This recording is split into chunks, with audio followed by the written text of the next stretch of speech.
تاکو ئێستا ئەم حکوومەتی کە دەنگی پێدراوە لە دەیدەی 2021 نەیتوانیوە حکوومەت پێک بهێنێت بەهۆی ئەو کێشە و بربەستانەی کە دێتە پێشێ بۆ بەردەم پێگەێنانی حکوومەت. دیارە ڕێکارەکانی پێگەێنانی حکوومەت بەردەوامی لە عێراقدا و پرۆسی سیاسی لە عێراقدا ڕوبەڕووی ئاستەنگی جیاواز دەبێتەوە. بەڵام ئاستەنگی ئەم جیاوازە جیاوازی یاخود ئاستەنگی ئەم جارە ڕەنگە جیاوازی هەبێت لە ساڵانی ڕابردوو بە حکمەوەی لە ئێستادا شیعەکان دەنگنین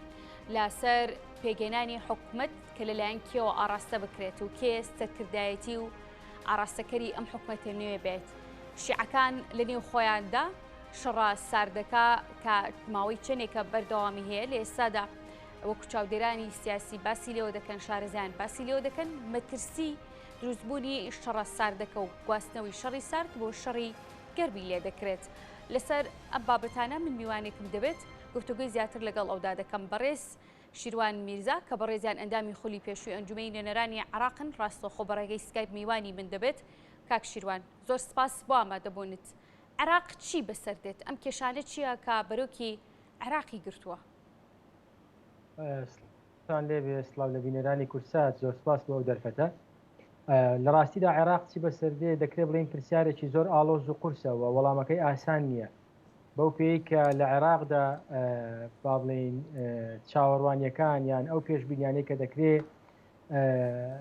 زۆر لە جێگای خۆیدا نەبن لەوانەیە یان با بڵین ئەوەی کە ڕوودەدا زۆر لەوانەیە زۆر شتی چاوەڕوان نەکرا و ڕوودات. بەڵام بەپێی معتەیاتی ئەوەی کە لە چەند ڕۆژی ڕابردوو یان با بڵین لە چەند مانگی ڕابردوو هەیە ڕوودەدا ئەوەیە کە ڕێککەوتن لە نێوان هەردوو بەرەی شیعە ئاسان نییە. بە تایبەتی وەکو لە پێشەکیدا باستانکردە بە تایبەتی ئەم جارە جیاوازیەکانیان یان خلاف و ناکۆچەکانیان چۆتە قۆناغێکی نوێترەوە. لە 2010 دەکرێت بڵین ناکۆچی لە نێوان ناوماڵی شیعەدا هەیە، بەڵام هەموو جارێ بە شێوەیەک لە شێوەکان بە تەدەخولی مەرجعیە یان بە وڵاتانی ئیقلیمی بە تایبەتی ئێرانیەکان توانی یانە مەسەلەن بەمنە جۆرێک لە پێکهاتن یان جۆرێک لە تەوافق لە نێوان لایەنە شیعەکان دروست بکەن. ئەم جاریان ناوماڵی شیعە بە تەواوی لێک ترازاوە و دابەژە بەسەر دوو بەرەی ئیتار و تیاردا، ئیتاری تەنسیقی و تیاری سەدری. لە بەڕێز مقتەدا سەدر پێیوا بوو کە بە پێی ئەنجامی دوا هەڵبژاردن لەگەڵ ئەو تەحالوفەی کە دروستی کردو تەحالوفی سێقۆڵی بە هاوکاری سونەکان و کوردیش پارتی دیموکراتی کوردستان پێیوا بوو کە دەتوانێت زۆر بە ئاسانی حکوومەتێکی زۆرینە دروست بکاوە کۆنتترۆلی ساحەی سیاسی عێراق بکوە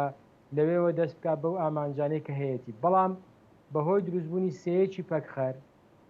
و با بڵین خۆکۆکردنەوەی ئیتاری تەنسیقی لایەنەکانی تری شیعە لە چوارچەوەی بەرەیەکی با بڵین یەکگرتوودا توانیان سەیەکی پەکخەر دروست بکەن و ڕێ لەوە بگرن کە سید مقتەدا سەدر و تیاری سەدری بە تەنها کۆنتترۆلی ساحەی سیاسی عێراق بکەن. دوای هەوڵێکی زۆر سید مقتەدا کە بێئەمەل بوو، یعنی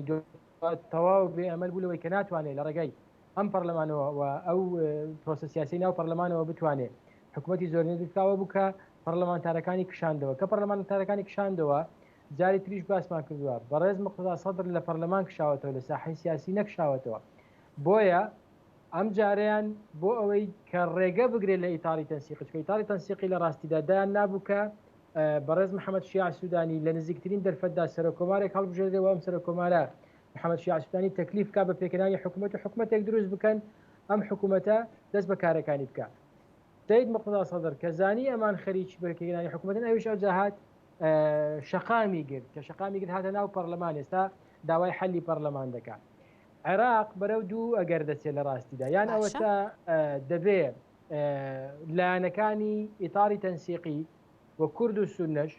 مل بدەن بە هەڵوەشاندنەوەی پەرلەمان بەو شێوەیە کە سید مقتەدا سەدر داوا دەکات. مەرج نییە هەموو داواکارەکانی سید مقتەدا وەکو خۆی بێ، بەڵام دوجار حەلی پەرلەمان بکەن. ئەمە یەک لە ئەگەرەکانە. ئەگەری دووەم ئەوەیە کە ئیتاری تەنسیقی خۆیان بۆ ڕوبەڕووبوونەوەی مقتەدا سەدر و لایەنگرانی مقتەدا سەدر ئامادە بکەن لە دەرەوەی ئەم بینای پەرلەمانە لە شوێنێکی تر دانیشتنی پەرلەمان بکرێ و ئەو مجازەفە گەورەیە بکەن کە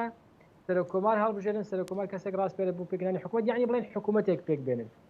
لەم دوو ئەگەرە تا ئێستا زیاتر لە ئارادا نییە و بۆچوونێکی تر ئەوەیە کە با بڵین زەخت یان فشاری سەید موقتەدا سەدر بۆ ئەوەی کە حەلی پەرلەمان بکرێ ئەوەیە کە ئەم حکوومەتەی کازمی بمێنێتەوە و ئەم حکوومەتە سەرپەرشتی انتخاباتی پێشوەختی داهاتوو بکە و انتخاباتی داهاتوو بە هەمان یاسای هەڵبژاردن بکرێت چونکە بیرمان نەچێت لایەنەکانی ناو چوارچەوەی هەماهەنگی داوای تعدیلی یاسای دەکەن و داوای گۆڕینی کۆمیسیۆنی هەڵبژاردنیش دەکەن و ئەوەشیان تەواو یەکلا کردێتەوە کە بە هیچ شێوەیەک ئەم حکوومەتەی کازمی نابێت جارێکی دیکە سەرپەرشتی هەڵبژاردنێکی تری داهاتوو بکات چ پێشوەخت بێت پێشوەخت نەبێت. ئەم ئێستا خلافەکە لە بینی ئەم دوو بۆچوونەدایە ئایا کاتێک کە بڕیاریاندا گەشتنەوە قەناعەتەی کە پەرلەمان حەل بکرێ هەڵبوەشێتەوە و انتخاباتی پێشوەخت بکرێت ئایا چێم انتخاباتە بکە ئایا هەمان حکوومەتەکەی کازمیان حکوومەتێکی بە هەمان یاساکە تعدیل بکرێت. باشە کاک شیروان دەمەوێت پرسیارەکانم لە یاد دەچێت ئەم پەرلەمانی ئێستا دەتوانێت خۆی هەڵوەشێنێتەوە لە ڕۆی دەستوریەوە مافی ئەوەی هەیە لە کاتێکە ئەو هێشتا دەنگی نەداوە بە پێکێنانی حکوومەت یاخود هێشتا ئەم کابینەی کە دروست بووە لەلایەن پەرلەمانەوە دەنگی پێنێدراوە پەرلەمان لەم دۆخەیە توانێت خۆی هەڵوەشێنێتەوە بە پێی مادەی 64 دەستور هەڵوەشاندنەوەی پەرلەمان بە دوو شێوە دەکرێت حل المەجلیس بەڵێ هەردوو شێوەکە لە کۆتاییدا دەبێت لە ناو پەرلەمان دەنگی لەسەر بدرێت یەکەچیانەوەیە کە سەرۆک وەزیران بە نووسراوێکی فەرمی داوا لە سەرۆک کۆمار دەکات کە داوای حەلی پەرلەمان بکە دوجار ئەم داوای سەرۆک کۆمار دەچێتە ناو پەرلەمان و بە زۆرینەی دەنگ لەسەر هەڵوەشانەوەی پەرلەمان دەدرێمەی ڕێگایەکیان ڕێگای دومیان یەک لە سەرسی پەرلەمانتاران خۆیان داوای هەڵوەشانەوەی پەرلەمان دەکەن بە هەمان شێوە داوایش لە ناو پەرلەمان دەنگی لەسەر دەدرێت بە زۆرینەی ڕەها بە زۆرینەی لە نیوە کۆیەک دیسان پەرلەمان هەڵدەوەشێتەوە لە کاتێکدا ئەم دووە هەردووچی لە ئێستادا زەحمەتە لەبەرچی لەبەرەوەی تیاری سەدری ڕێگەی گرتووە لە دۆنیشتەکانی پەرلەمان و ئەگەر دانیشتنی پەرلەمان بکرێت لەوانەیە ئیتاری تەنسیقی لە جاتی حەلی پەرلەمان دەنگ لەسەر پێکەنانی حکوومەت و هەڵبژاردننی سەرۆک کۆمار بدەن یعنی دۆزێک زەحمەتە ئەوەی کە بەڕێز موقتەدا سەدر لە هەفتەی ڕابردوو داوای دەکات وەکاتی بۆ مەجلیسی قەزا داناوە تا کۆتایی ئەم هەفتەیە ئەوکە لە ڕێگەی قەزاوە لە ڕێگەی دادگای فیدراالیەوە هەوڵی هەڵوەشانەوە یان بڕیاری هەڵوەشانەوەی پەرلەمان بدرێت ئەویش بە یەک با بڵێن بنەمای یاسایی ئەویش ئەوەیە هەر شخصێتێکی معنەوی تەمان یاساییەکان باشتری لێزان بەڵام بەپێی ئەوەی کە متابعە و تێگەیشتنمان بۆ بابەتەکە ئەوەی کە سەدر داوای دەکات بەم شێوەیە هەر شخصێتێکی معنەوی وەکو پەرلەمان وەکو ئەنجومەنی نوێنەران وەکو حکوومەت وەکو هەر دەستگایەکی دیکەی کە شخصێتی معنەوی هەیە کاتێک ناتوانێت بە ئەرکەکانی خۆی هەڵبستێ لە کاتی خۆیدا دادگا هەڵی دەوەشێنێتەوە دەڵێ لە دەمانگی ڕابردوودا کە انتخابات کراوە و لە نۆ یەکەوە کە ئەم پەرلەمانە سوێندی یاسایان خواردە و دەستیان بە دانیشتەکانیان کردووە باشە بەڵام ئەم پرسی کە داوا کراوە کە لە ڕێگەی دادگاوە ئەم کێشەیە چارەسەر بکرێت و پەرلەمان هەڵوەشێتەوە یعنی دیدگایەک دروست ناکا کە دەسەڵاتی دادوەری لە عێراقدا پرسە سیاسیەکان یاخود کەسە سیاسیەکان ئاراستەکەری بن یاخود دەسەڵاتی دادوەری دەزانین ئاراستەکردنی پرسە یاساییەکانە قانونیەکانە دەستوریەکانە لە عێراقا ئەگەر پرسێکی لەم شێوەیە سیاسی بگرێتە ئەستۆ دەتوانرێت بڵێت بوترێت پرۆسی دادگای یاخود پرسە دادگاییەکانیش دەکەونە ژێر پرسیارەوە پرسیارێکی بەجێیە بەڵام ئایا لە هەموو دنیادا ئەوەی کە متابعە بکرێت ڕاستە محکەمەی ئیتیحادی با بڵێن کار لەسەر پرسی یاساییە دەستوریەکان دەکات بەڵام دوجار تێکەڵەیەکە لە محکەمەیەکی سیاسیش بیرمان نەچێت چونکە کاتێک کە وڵات دەکەوێتە بەر با بڵێن ئەگەری لە ناوچوون و داڕمان لەوانەیە ناچار بێت بەنا بۆ بڕیاری سیاسیش ببە یعنی بنمونە لە مانگی دەی ساڵی ڕابردووە لە دوای انتخاباتەوە زۆر جار محکەمەی ئیتیحادی تۆمەتبار دەکرێت لەلایەن هەر یەکێک لەلایەنەکانی ئیتاری تەنسیقی یان تەیاری سەدری تەنانەت کوردیش چونکە هەندێک بڕیاری داوە پێیان وایە بڕیاری سیاسیە بنمونە ئەگەر لە بەرژەوەندی سەدریەکان بێ ئیتاری تەنسیقی پێی وایە بڕیارێکی سیاسیە ئەگەر بە پێچەوانەوە لە بەرژەوەندی ئیتاری تەنسیقی بێ سەدرەکان پێیان وایە بڕیاری سیاسیە دوورخستنەوەی بەڕێز و شار زێباری پارتی پێی وابوو کە بڕیارێکی سیاسیە یعنی ئەم تۆمەتە بۆ محکمەی ئیتیحادی هەمیشە ئامادەیە بە تایبەتی لەلایەن ئەو لایەنەوە کە بڕیارەکە لە قازانجی ئەو نییە بەڵام دوجار محکمەی ئیتیحادی دەبێت بیر لەوە بکاتەوە بەرژەوەندی گشتی وڵات یان پاراستنی وڵات لە بابلین لە لێواری شەڕێکی ناوخۆی خوێناوی یان تێکچوونی پرۆسی سیاسی بە یەکجاری یان بەرلەوە دێمە سەرەوە کاکشیروان لەسەر ئەوەی کە باسی لێەوە دەکرێت مەترسیەکەی ئەوەی کە هەیە شەڕی تائیفی وەکو لوبنان و زۆر وڵاتی دیراو سێمان لێبێت کە کێشە سیاسیەکان و تائیفێت زیاتر هەژمون و باڵی کێشاوە بەسەر کۆی هەر پرسێکی دیکەیە دواتر دێمە سەر ئەوە بەڵام با لەسەر ئەو خاڵە بوەستمەوە پەرلەمانێک کە هێشتا کارەکانی حکومەتی نەبینیوە هێشتا دیار نییە کە ئەم حکومەتە سەرکەوتوو دەبێت لە پێگەێنانی کارەکانی چۆن دەبێت هێشتا هیچ تێبینیەکی لەلایەن ئەندامانی پەرلەمان و ئەنجومەی نوێنەرانەوە لێنەدراوە ئەنجومەنی نوێنەران دەکەوێتە ژێر ئەو کاریگەری و هەژمون و داخوازی سەدرەوە بۆ هەڵبژاردننی یاخود بۆ هەڵوەشانەوەی پەرلەمان و کۆتایی هێنان بەم حکومەتە کە هێشتا تەشکیل نەبووە دەکەوێتە سەرەوەی ئایا بەڵێ پرسیارەکە وازەحە دەکەوێتە سەرەوەی ئایا ئیتاری تەنسیقی و تایبەتی بەڕێز مالیکی تا چەند خۆی دەگرێت یان تا چەند بەردەوام دەبن لە بەرهەڵستیکردنی داواکاریەکانی سەدر ئایا دەچنە ژێرباری داواکاریەکانی سەدر و ئایا محکمەی ئیتیحادی لەم هەفتەیەدا جوابی سەدرەکان دەداتەوە کە ئێستا ناوچەی سەوز و بە تایبەتی بەرمی پەرلەمانیان با بڵێن کۆنتترۆل کردووە و ناهێڵن لە پەرلەمان دەوام بکرێت بەڕێز محەممەد حەلبوسی با بڵێن کارەکانی پەرلەمانی بە تەواوی ڕاگرتووە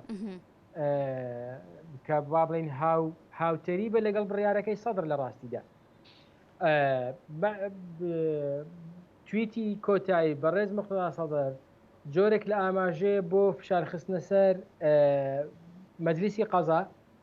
واتە ئەنجومەنی دادوەری و بەتایبەتی محکمەی ئیتیحادی بڕیارێک بدا بە هەمان شێوە بۆ سەر سەرۆکایەتی کۆماریش بۆەوەی لە دوای بڕیارەکەی مەجلیسی قەزا ئەوانیش کاتێک دیاری بکەن بۆ هەڵبژاردننی پێشوەخت ئایا ئیتاری تەنسیقی و لایەنگرانی ئیتاری تەنسیقی کە لە دوێنێەوە ئەوانیش لە بەرد باڵین لە دەرەوەی ناوچەی سەوز لەسەر جسمی معلق خێوەیان هەڵداوە بووە داوای اعتصام و مانگرتنیان کردووە ئەوانیش دەمێننەوە ئایا تا چەند ئەم دووبەرەیە کامیان پش و درێژی زیاتری هەیە بۆ ڕوبەڕووبوونەوەی یەکتر لە ڕاستیدا لەبەرەوەی نە مەرجعەتی باڵا و نە با بڵێن ئێرانیەکانیش ئەوەندەی کە محاوەلەیان کرد و ئەمریکا و بەریتانیاش بە چەند سەردانێکی مەکۆکی لەلایەن سەفیری بەریتانیاوە هەوڵیاندا نەیانتوانی دەرچەیەک بدۆزنەوە ڕێگەیەک دۆزنەوە کە ببێتە تەوافۆقێکیان با بڵێن چارەسەرێکی نێوەندگیر کە هەموو لایەک پێی رازی بن سەدرەکان و ئیتاریەکان بگاتە حلێک تا ئێستا ئاسۆی هیچ حلێک کە هەردوو لا پێی رازی بن نییە کەواتە ماوەتەوە دەشکانەوەی یەکتر ئایا کامیان بۆ دەشکانەوەی یەکتر زاڵ دەبێت بەسەر ئەوی دیکەدا ئەم هەفتەیەکی با بڵێن یەکلاکەرەوە دەبێت ئایا لایەنگرانی سەدر کاتێک لە قەزا بێئومێد دەبن پەلاماری قەزا دەدەن دەستنە سەر ئەنجومەنی دادوەری یان نە بە دووری دەزانم پەنا بەرنەبەر پەلاماردانی یان با بڵێن ڕووکردن لە قەسری ڕیاسی یان سەرۆکایەتی کۆمار چونکە بە دوو هۆکاریەکەیان سەرۆکایەتی کۆمار بڕیاری سەرۆکایەتی کۆمار دەکەوێتە دوای بڕیارەکەی مەجلیسی قەزا یان دوای ئەوەی کە بڕیاری حەلی پەرلەمان دەرێنجا سەرۆکایەتی کۆمار دەبێت کاتی هەڵبژاردن دیاری بکە ئەمە یەکەیان دوو ئەو ڕێگای کە لەلایەن لایەنگرانی سەدرەوە لە ناوچەی سەوزەوە بەرەو سەرۆکایەتی کۆمار دەچێت ئێستا لایەنگرانی ئیتاری تەنسیقی با بڵێن مانگرتنیان لێ ڕاگەیاندووە چونکە ئەو کاتە هەردوو با بڵێن لایەنگرانی هەردوولا تووشی بەریەکەوتن دەبن کە ئەمە لە ئێستادا زەحمەتە ڕوو بدە یعنی باشە پێتان وایە کە ئەم کێشانە ئەم ناکۆکی نێوان ئەم دوولایەنی شیعەکان کە دروست بووە دوو هێزێکی سەرەکی شیعەکان خۆیان بۆ خۆیان و هەروەها لێساژدا کە بوونێتە دوو بەشی جیاواز و دوو بەرەی جیاواز بە هەمان شێوە هەردوو لایەنی سەرەکی و کاریگەرن لەنێو عێراقدا پێتان وایە کە ئەم کێشانی نێوان ئەم دوو لایەنی شیعەکان و ئەم کێشەی عێراق چارەسەر نەبێ بە ڕێگە مەدەنیەکە پەل بهاوێژێت بۆ شەڕی براکوژی شیعەکان بن لە ئێستادا بە دووری دەزانم لە ڕاستیدا بگاتە شەڕی خوێناوی یان پێک هەڵبشانی چی ڕێگر دەبێت لەمە دوو سێ خاڵ هەیە کە ڕێگرە یەک لەوانەیە لەو کاتەدا با بڵێن مەرجعەتی باڵا سەید عەلی سیستانی بێتە سەرخەت یەک لە ئەگەرەکە بەهێزەکانە ئەو کاتە و نەهێڵێ ئەمە ڕوو بدە دوو وڵاتانی با بڵێن دراوسێ و بە تایبەتی ئێرانیەکان کە نایانەوێت ئەمە ڕووبدا سێ ئەو کاتە دەبێتە هۆی با بڵێن لە دەستدانی ئەو هەلەی کە سەدان ساڵە شیعە لە عێراقدا چاوەڕێی دەکات کە گرتنە دەست ئەوەیە دەسەڵات بگرێتە دەست و ئەو هەلە لێ دەست دەچێت یعنی دەکرێت بڵێن ناکەوچەکان تا ئەو پەڕی دەڕوا بەڵام ناگاتە ئاستی پێکدادانی سەربازی و شەڕی براکوژی و شەڕی خوێناوی تەوەقعی منە وەکو باسم کرد لە عێراقیش هەموو شتێک بە منە چاوەڕێکرا بەڵام بەپێی معتەیاتی و بەپێی ئەو دەرهاویشتانەی کە هەیە و بەپێی ئەو زانیارانەی کە لەسەر خودی سەرکردە شیعەکانیش هەمانە پێم وانە بگاتەوەی کە پێک هەڵبژانی چەکداری ڕووبدەن. باشە کاکشیروان دەزانین لە کاتی گرژبوونی یاخود ئاڵۆزبوونی ڕەوشی کۆمەڵگە و مجتەمەعێکە پەرلەمان کۆبوونەوەی ناسایی خۆی ئەنجام دەدات. لە ئێستادا دەزانین کە پەرلەمانی یاخود ئەنجومەی نوێنەرانی عێراق لە ئێستادا لەلایەن خۆپیشاندەران و لایەنگرانی موقتەدا سەدرەوە کۆنتڕۆڵ کراوە و چوونەتە نێو بینایی ئەنجومەنی نوێنەران و لە نوێترین لێدوانیشیدا بەشێک لەسەر کردەوە و ئەندام پەرلەمانەکانیش کەسە سیاسیەکان باز لەوەکەن کە پێویستە کۆبوونەوەی ئەنجومەی نوێنەران لە شوێنێکی دیکە ئەنجام بدرێت کۆبوونەوەیەکی نائاسایی بۆ گفتوگۆکردن لەسەر ئەم ڕەوشەی عێراق بە دیاریکراوی ئایاد عەلاوی هەڵەنە بم هەر لەم چەند ڕۆژەیە لەسەر ئەم بابەتە هەمان شتی وتۆ کە پێویستە لە شوێنێکی دیکەی عێراقا ئەنجومەی نوێنەران کۆبێتەوە لەسەر ئەم کۆبوونەوەی کە لە دەرەوەی ئەنجومەی بینای ئەنجومەی نوێنەران بێت ڕێگە پێدراوە دەستوریە قانونیە پەرلەمان کۆبێتەوە و تا چەند گرنگە پەرلەمان ڕۆڵی هەبێت لە ئاراستەکردنی کێشەکان و ئاساییکردنەوەی ئەم ڕۆژەی عێراقدا. لە ڕاستیدا کۆبوونەوەی ئەنجومەنی نوێنەران لە دەرەوەی بینای ئەنجومەنی نوێنەران یان حتەنان لە دەرەوەی پایتەختیش لە هەر پارێزگایەکی تری عێراق شتێکی قانونی دەستوریە و هیچ کێشەیەشی تێدا نیە. ماڵی یەکەم. خاڵی دووەم بەڵام بیرمان نەچێت لەگەڵ با بڵێن کۆنتڕۆلکردن یان با بڵێن گەمارۆدانی پەرلەمان لەلایەن ئەنگرانی موقتەدا سەدرەوە حەلبوسیش هەموو دانیشتن و ئیشەکانی پەرلەمانی ڕاگرتووە. یعنی دەبێ ئەوەش بزانین کە ئەمەش جۆرێکە لە هاو با بڵێن هاو ڕابوون یان هاوتەریب لەگەڵ ڕای سەدرریەکان حەلبوسیش هەمان هەنگاوی ناوە. بەڵام بۆ دەربازبوون لەوە لە ڕاستیدا ئەگەر بمانێ پەرلەمانێکی ئەکتیڤ بێ دەبێت بە ڕۆڵی خۆی هەستێ لانی کەم تەنانەت بۆ جوابدانەوەی داواکەی بەڕێز موقتەدا سەدریش دەبێت پەرلەمان کۆب بێتەوە و بڕیار لەسەر حەلی خۆی بدە. لانی کەم مناقەشەی ئەوە بکرێت لەم ئەم دۆخە چەقبەستووە سیاسی ئێستا لە عێراقدا دەگوزارێ چۆن کۆتایی پێبێ ئەگەر بە حەلی پەرلەمانیش بێ خۆ دوجار لە ڕووی وەکو دەستوریەوە باسمان کرد هەر دەبێت پەرلەمان دەنگ لەسەر حەلی پەرلەمان بدە. ئەوەی قەزاییەکە جۆرێکە لە با بڵێن گونجاندنی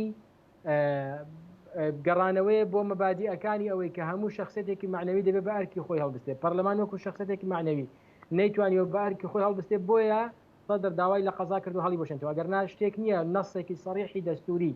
یان قانونی ئەوە بێت کە یەکێک لە ئەرکەکانی محکەمەی ئیتیحادی یا مەجلیسی قەزا هەڵوەشاردنەوەی پەرلەمان بێت شتێکی وامان نییە. بەڵام لێکدانەوەی با بڵێن ئەوانەی کە دەیانەوێ یا بە تایبەتی سەدرەکان کە ئێستا داوا دەکەن مەجلیسی قەزا هەڵی بۆشێنێتەوە یان محکەمەی ئیتیحادی هەڵی بۆشێنێتەوە ئەوەیە کە پەرلەمان وەکو شخصەتێکی معنەوی نەیتوانیەوە بە ئەرکی خۆی هەڵبستێ هەر کەسێکی معنەوی حکوومەت دەستگایەک پەرلەمان نەیتوانی وەزارەتێک بە نمونە دەستەیەک نەیتوانی بە ئەرکی خۆی هەڵبستێ وەکو پێویست ئیجراعاتی قەزایی لەگەڵ دەکرێت ئیجراعاتی قەزایی پەرلەمانەوەیە کە حەلی پەرلەمان بکرێت. بەڵام دەکرێت پەرلەمان بۆ دەربازبوون لەوە و لە ڕاستیدا بۆ وەڵامدانەوەی جۆرێک لە داواکاریەکانی سەید موقتەدا سەدریش لە شوێنێکی تر کۆ ببێتەوە و بڕیار لەسەر حەلی پەرلەمان بدا لە کاتێکی دیاریکراودا و هەڵبژاردننی پێشوەختیش. بەڵام وەکو باسم کرد دوو گرفتی گەورە هەیە دەبێ ئەم دوو گرفتە لە پشتەوەی پەردەش بێ لە نێوان لایەنە سیاسیەکان و لەگەڵ چوارچەوەی هەماهەنگی و ئیتاری تەنسیقی و تەیاری سەدری و لەگەڵ کورد و سونەش یەکلا بکرێتەوە. ئەوش ئەوەیە ئایا بە هەمان یاسا هەڵبژاردننی داهاتوو دەکرێت یان نە و ئایا هەمان حکوومەتی کاظمی بەردەوام دەبێت بۆ سەرپەرشتیکردنی ئەم هەڵبژاردنیان حکوومەتێکی تر دروست دەکرێت کە ئەم دوو گرفتە لە ڕاستیدا خاڵی ناکۆچی جەوهری نێوانی ئیتاری تەنسیقی و تەیاری سەدرین لە ئێستادا. باشە دیارە ئەم حکوومەتەی ئێستا بە حکوومەیە کە حکوومەتێکی کاربەڕێکەکە زۆر باس لەوە دەکرێت کە لە ڕووی دەستوریەوە زۆر ڕێگە پێدراو نەبێت بۆەوەی کە دووبارە هەڵبژاردنێکی دیکە ئەنجام بداتەوە. یعنی ئەمە ئەگەرە زۆر باوەکەیە کە ڕەنگە ڕوو بدات کاک شیروان؟ یعنی مەوە دەکرێت محکمەی اتحادی یەکلای ئەوە بکاتەوە. بەنمونە لە سەلاحیەتی سەرۆکۆمار دە محکمەی اتحادی بڕیاریدا کە سەرۆکۆمار لە کارەکانی بەردەوام دەبێت تاوەکو سەرۆکۆمارێکی تری نوێ دەستنیشان دەکرێت هەڵدەبژێردرێت. باشە دەکرێت محکمەی اتحادی ئەمەش بۆ حکوومەت یەکلا بکاتەوە، بەڵام بیرمان نەچێت لە کاتی پەسەندکردنی ئەنجامی هەڵبژاردنەکانی ڕابردوو محکمەی اتحادی لە قەرارەکەیدا داوا لە پەرلەمانی داهاتوو دەکات کە تعدیلی ئەم یاسای هەڵبژاردنە بکات. ڕاستە قەرارێکی مولزەم نییە بەڵام تەوسیەیە، بۆیە تعدیلکردنیش کاتیەوەی ڕەنگە دووبارە هەڵبژاردن دوا بخاتەوە. ئەم تعدیلکردنە هەم کاتی دەوێت هەم ڕێککەوتنی دەوێت لە ڕاستیدا، چونکە ئێستا سەدرریەکان داوا دەکەن بە هەمان یاسا هەڵبژاردن ئەنجام بدرێتەوە، هەڵبژاردننی پێشوەخت. ئیتاری تەنسیقی و چوارچەوەی هەماهەنگی و لایەنەکانی تری شیعە دەیانەوێت یاساکە دەستکاری بکرێت، بە تایبەتی لەوانەیە یەک لە ئاگەرەکانەوە بێ بازنەکان هەڵبوەشێنەوە یان بازنەکان با بڵێن کەمتر بکەنەوە. ئەوانە هەموو ئەگەرن لە بەردەم داتوە. خۆ ئەگەر حاڵەتەکە وای لە هات بەرەو ئینقلاب یان بەرەو با بڵێن جۆرێک لە فەوزای زیاتر ڕۆشت، ئەو کاتە هەموو ئەوانە لە دەست دەردەچن. پێم وایە لەو کاتەدا دەبێت محکمەی اتحادی بڕیارێکی عاقلانەتر بدا بۆ دەربازبوون لەو فەوزایی کە احتیمالی هەیە فەوزای زیاتر ڕوو بدات. باشە ناگاتە شەڕی ناوخۆ شەڕی خوێناوی، بەڵام دەگاتە فەوزای زیاتر. زۆر باشە. دەزانین کە هەڵبژاردنێکی پێشوەختە لە ژێر فشاری شەقام و لایەنگرانی سەدردا ئەنجامدرا. ئەم هەڵبژار یاخود ئەم حکوومەتە یاخود ئەم ناکۆکیانی ئیسرائیلی هاتە ئاراوە کە تا ئێستا حکوومەت پێکنێنراوە. ئەم حکوومەتە یعنی لە ڕووی دەستوری و قانونیەوە ڕێگە پێدراوە کە دووبارە هەڵبژاردنێکی دیکە ڕێک بخاتەوەواتە دوو هەڵبژاردننی پێشوەختە لە ماوەی چەند مانگێکی کەمە. دەستور و قانون لەسەر بابەتە چی ئەڵێن؟ لە ڕاستیدا دوو هەڵبژاردننی پێشوەخت لە ماوەیەکی کووردە شتێکی قانونی و ئاسایی ئەگەر بە ڕێکاری یاسایی خۆی داڕۆی.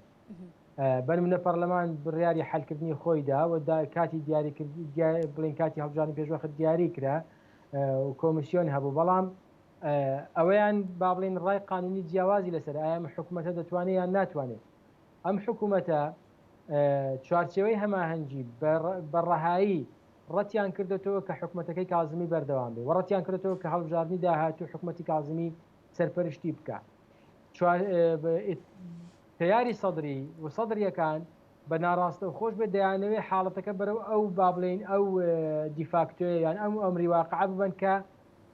ئەم حکوومەتەی کازمی بمێنێتەوە و سەرپەرشتی هەڵبژاردننی داهاتوو بکە.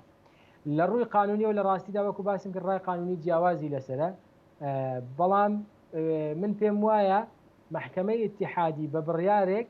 دەتوانێت ئەمە حەسم بکە ئایا ئەم حکوومەتە دەتوانێت یان ناتوانێت. باشە.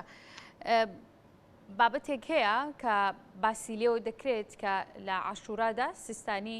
چاویکەوتوێ بە مەقتەدا سەدر لە کاتێکە کە چوارچەوەی هەماهەنگیش بە هەمان شێوە سەرکردەی دیاریان هەیە، خاوەن ئەزمموونێکی زۆرن لە پرۆسی سیاسی لە عێراقدا، بەڵام هیچ کام لەمانە لەگەڵ سیستانی تاکۆ نەبوونێتەوە. ینی بەپێی ئەمە تا چەند ڕاستە بەر لە هەموو شتێ و دواتریش ئەمە لێکدانەوەی چی بۆ دەکرێت گەر ڕاست بێت علی سیستانی یاخود سیستانی دەیەوێت لەسەرم بابەتە پشگیری مقتەدا سەدر بکات، تێڕوانینەکانی سیستانی و سەدر یەک دەگرنەوە لەسەر کۆی ئەم ڕەوشە سیاسیانی لە عێراقدا هەیە، دەیەوێت چی بڵێ؟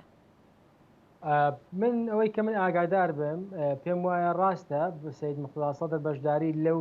با بڵێن پرۆسە یان با بڵێن لەو ڕێوەڕەسمەدا کردووە کە مەرجعیەتی باڵا بۆ یادی عاشورا سازی کردبوو، بەڵام ئەمە پێم وانییە پەیامێکی سیاسی لە پشت بێت کە ئەمە بەش جۆرێک بێت لە پاڵپشتیکردنی سید مقتەدا سەدر. چونکە وەکو با بڵێن بە پێی زانیاریەکانی ئێمە ساڵانە ئەمە دووبارە دەبێتەوە لەلایەن مەکتەبی سید عەلی سیستانی. باشە بۆچی تەنها سەدری هەڵبژاردووە؟ لە ڕاستیدا نازانم ئایا ئەمە پەیوەندی بۆ هەیە کە سید مقتەدا سەدر بۆ خۆی لە نەجەف بووە ماڵی لەوەیە ئەویان بانکردیان خەڵکی تر بان کراوە یان نە، بەڵام ئەوەی تا ئێستا لە مەرجعیەتی باڵای سید عەلی سیستانیەوە لێ دەخوێنرێتەوە تقریبا لە 2016ەوە جۆرێک لە دابڕان یان با بڵێن جۆرێک لە تووڕەیی بەرامبەر پرۆسی سیاسی و سیاسەکانی عێراق هەیە و جۆرێک لە خۆ بە دوورگرتن لە تەسریحی سیاسی هەیە لە خۆپیشاندانەکانی تشریندا بە ناوی با بڵێن سید عەلی سیستانیەوە هەندێک بڕیاردرا تەنانەت بڕیاری ئیستیقالەی عادل عەبدولمەهدی و کۆتایی هێنانی حکوومەتەکەی و هەڵبژاردننی پێشوەخێت هەموو ئەوانە بە پاڵپشتی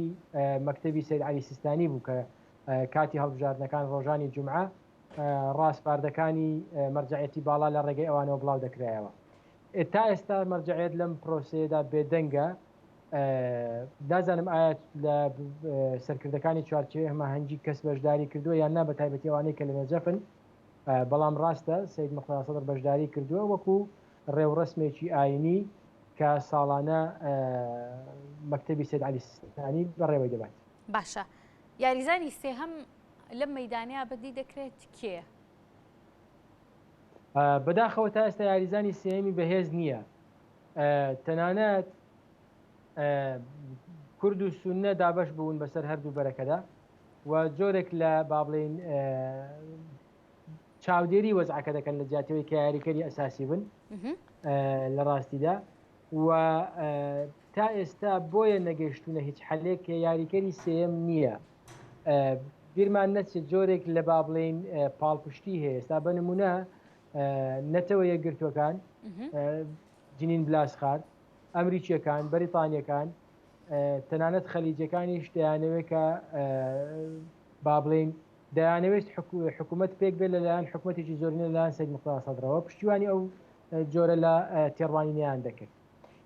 ئێرانیەکان بە پێچەوانەوە پشتیوانی ئەوە دەکەن کە هەموو شیعە دابەش نەبێت ناوماڵی شیعە، هەموو شیعە بە یەک ئەوە بەشداری لە حکوومەتێکی تەوافقی بنکە فراواندا بکات. تا ئێستا لایەنی سێیەم دیار نییە کە لایەنێکی بەهێز بێ و بتوانێت کاریگەری لە بەسەر هەردوو لایەنی ناکۆچی بە تایبەتی ناوماڵی شیعەدا هەبێ و بتوانێت دەرچەیەکی وا بدۆزێتەوە کە هەردوو لا بگەنە جۆرێک لە لێک تێگەیشتن لێ. بۆیە چاوەڕوانی با بڵێن فەوزای زیاتر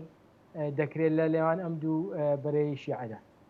باشە، ئەم دوولایەنە هەریەک لە سەدر و مالیکی بە هەزمکردنی خۆیان یاخود بە قەنەعەتکردن بە ڕەوشەکە گرنای بنین دۆڕان لە نێوکەوانەیەکە تەسلیم بوون بەرامبەر بەڕای یەکتر هیچیان تەسلیم نابن. دوجار دەشێت کێ بێت ئەم دووڕایە کۆ بکاتەوە خۆ لەم هەڵبژاردنیشە ئەم حکوومەتیش گریمان هەڵۆشایەوە لە هەڵبژاردننی داهاتووە ئەم دوولایەنە هەر پێویستیان بە یەکتر دەبێتەوە بۆ تشکیلکردنی حکوومەت. هەردوو لا گرێو لەسەرەوە دەکەن ئایا تەحالفی کام لا فەشەل دێنێت.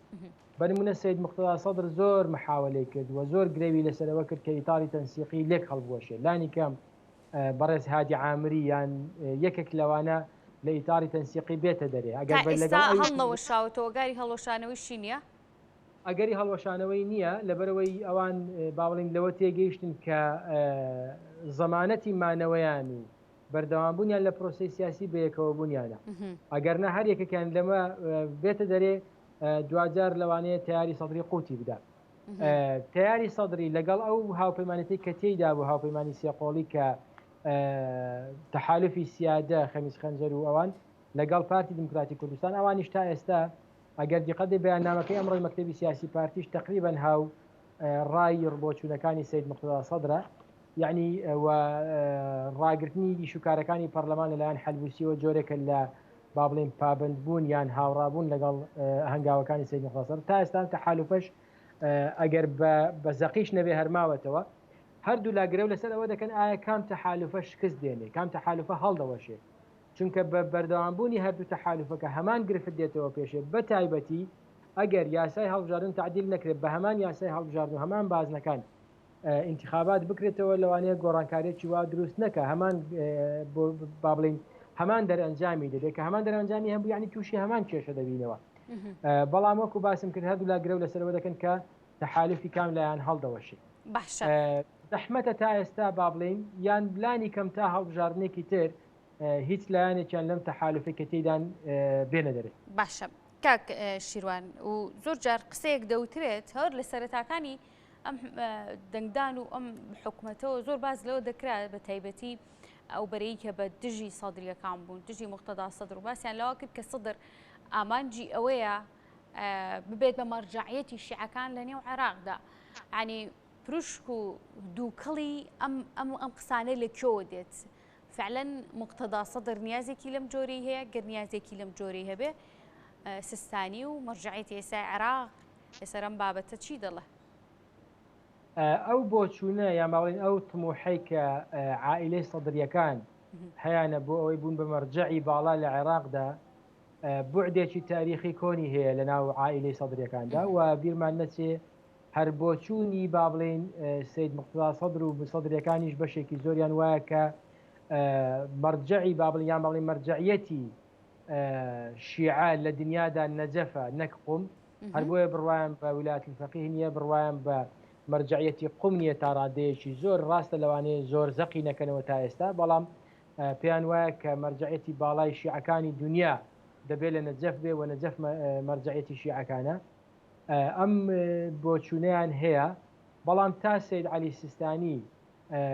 لە ژیاندا بێت هەم ناتوانن هەم نایانەوێت بکەونە ئەم کێشە ململانەیەوە لەگەڵ مەرجەعیەتی باڵا دواتر ئایا سید مقتدا سەدر هەموو ئاستە عیلمی و پرۆسەکانی بوون بە مەرجەعیەتی باڵای بڕیوە یعنی هەموو مەرجەکانی تێدایە ئەمەش بۆ خۆی گرفتێکە یان دەیەوێ وردە وردە خۆی ئامادە بکە ئەوەی کە هەست پێ دەکرێت یان ئەوەی کە ئاگادار بین ئەوەیە کە بەڵێ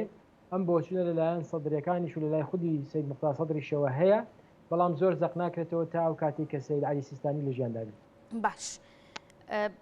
سەبارەت دەزانین کێسا ناکۆکیەکە تیشکەکە لەسەر سەدر و هەروەها مالیکیە ئەم دوو کارکتەرە سیاسیە کە یەکیان بەدڵ نییە مێژووکی دوور و درێژیان هەیە بە تایبەتی لەو کاتەوەی کە نووری مالیکی سەرۆکوەزیرانی عێراق بوو کۆمەڵێک پرسی سیاسی بەدوهاتوە کە بەرامبەر بە سەدرریەکان ئەنجامیاندا و جەنابەت ئاگاداری دەبێت بزانم سەرکردەکانی دیکەی چوارچێوەی هەماهەنگی شیعە تا ئێستا بەپێی پێویست توانیویانە پاڵپشتی سەرکردەیەکی دیکەی ناو حیلف و هاوپەیمانێتەکان بکەن کە مالیکیە هەڵوێستەکانی ئەوان بەپێی پێویست بووە لە ڕاستیدا زۆر پشتیوانی بەڕێز هادی عامری دەکەن چونکە هادی عامری جۆرێک لە مەقبولیەتی زیاتر هەیە لە سەرکردەکانی تری ناوچوان هەنگی لەلایەن سید مقتدا سەدرەوە ئەمە یەک دوو بۆچوونەکانیشی لە ئێستادا با بڵێن میانە ڕەوانەترە یان زیاتر بەرەو تەهدی ئەو هێوربوونەوەی لە چاو بۆچوونەکانی بەڕێز نووری مالکی و لە ڕووی کورسی و دەنگیشەوە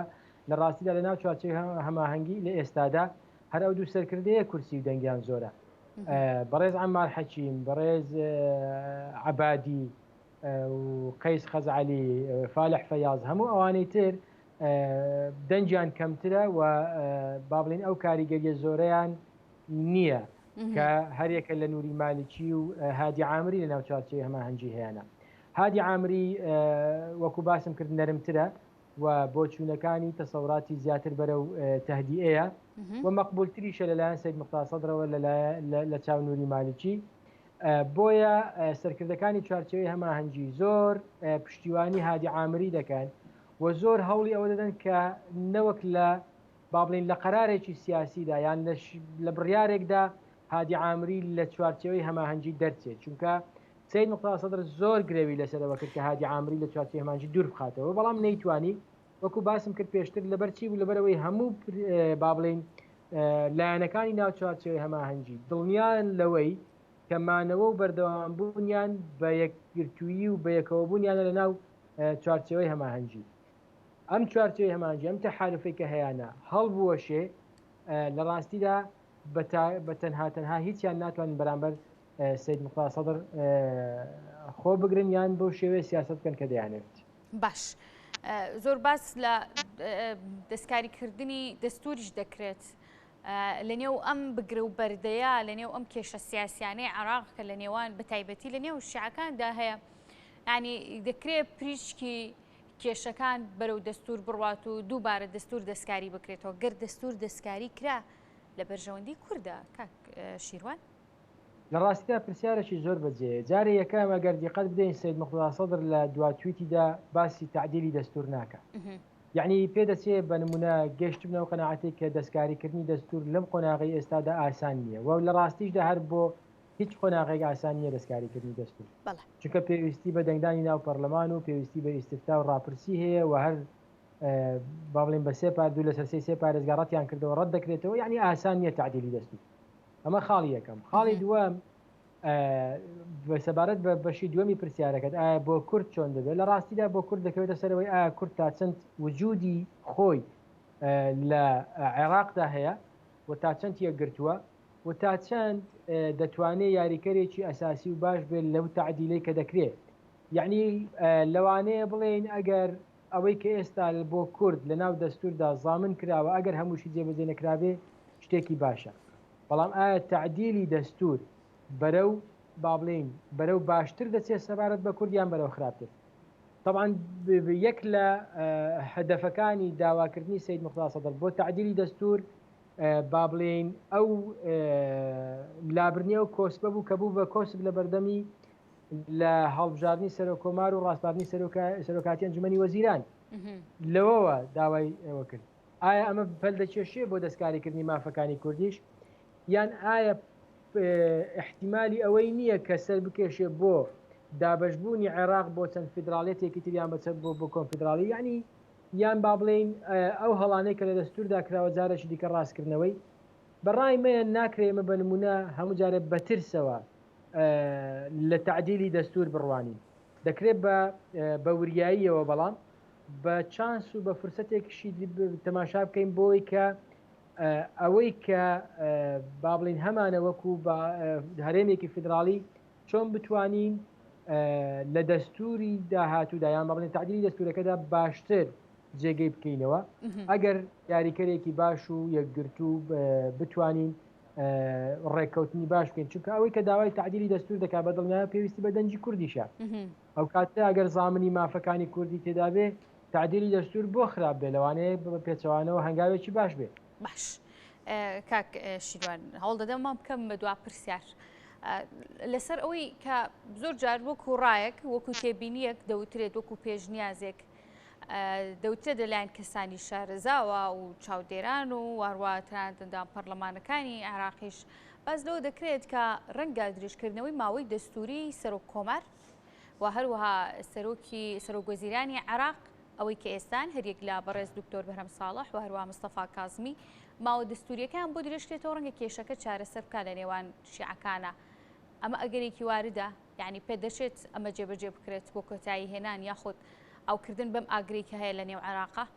لە نێو شیعەکان بەڕای من یەک لە فشارەکانی سید موختار سەدر بۆمانەوەی کازمیە لە حکوومەتەکەی جاچ بە دووبارە هەڵبژاردنەوەی بێ یان بە بەردەوامبوونی ئەم حکوومەتە کاربڕێکەکە بێت تا هەڵبژاردنێکی داهات لەوانەیە یەکێک بێت لە چارەسەرەکان لە ڕاستیدا یەکێک بێت لەو چارەسەرانی کە کاتی هەڵبژاردننی پێشوەخت دیاری بکرێت پەرلەمان بڕیار لە حەلی خۆی بدا بەنمونە ئێمە لە کۆتایی مانجی سێ بڕیاری هەڵوەشانەوەی پەرلەمانماندا خولی چوار لە حوتی دا یعنی تقریبا 6 مانگ دوای ئەوەی کە بڕیارەکە دەبێت دامەنا کە لە حوتی دا پەرلەمان بە هەڵوەشاوە حساب ئەگەر لە دەیدا انتخابات کرا دەکرێت بڕیارێکی لەو شێوەیە بدرێ و ئەم حکوومەتە بەردەوام بێ بەڵام سەلاحیەتی چاودێریکردن و با بڵێن ئەنجامدانی هەڵبژاردنێکی پێشوەختی پێ بدرێت لەلایەن مەحکەمەی ئیتیحادیەوە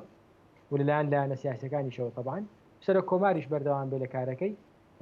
چکە بڕیاری ئەومان هەیە یعنی واز لە دروستبوونی حکوومەتێکی تازە بێنین و هەڵبژاردننی سەرۆک کۆمار و دیاریکردنی کەسێکی تر بۆ سەرۆکی ئەنجومەنی وەزیران کە تا ئێستا ئەم داواکاریانە لەلایەن چارچەی هەمانجیەوە بە توندی ڕەت دەکرێتەوە کە چارچەی هەمانجی بە توندی ڕەتیەوە دەکەنەوە کە چیتر ئەم حکوومەتەی کازمی بەردەوام بێ و سەرپەرشتی هەڵبژاردننی داهاتوو بکەن بەڵام یەکێکە لە چارەسەرەکان یعنی بیرمان نەچێت لە چارەسەر مام ناوەندەکان کە هەم سید موختار سەدر پێی ڕازیە هەم دەکرێت چارچەی هەمانجیش